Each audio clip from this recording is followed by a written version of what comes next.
L'info sur AL24 News, bienvenue. L'organisation Freedom Flotilla Coalition qui a affrété le bateau humanitaire Madeline à destination de Gaza avec à son bord 12 militants, dont l'activiste suédoise Greta Thunberg a dit ce lundi que celui-ci avait été arraisonné par l'armée de l'occupation sioniste.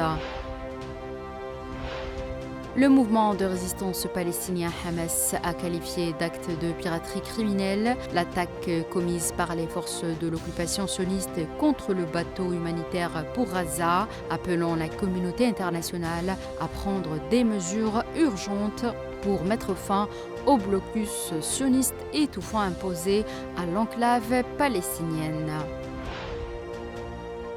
Les Italiens ont commencé à voter dimanche pour dire oui ou non à une mesure visant à faciliter l'obtention de la nationalité ainsi qu'à l'abolition de lois libéralisant le marché du travail. À la mi-journée, la participation s'est élevée à 7,41% selon le ministère de l'Intérieur.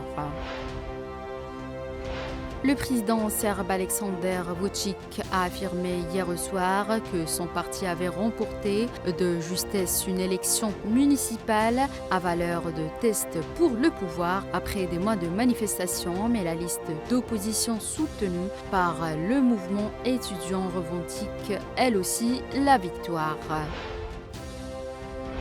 Le porte-parole du ministère iranien des Affaires étrangères Ismail Baqai a annoncé ce lundi qu'il allait soumettre bientôt aux États-Unis sa propre proposition pour un accord sur le dossier nucléaire iranien après avoir critiqué l'offre américaine. Je cite, une fois finalisée, nous proposerons bientôt notre propre plan à l'autre partie par l'intermédiaire d'Oman.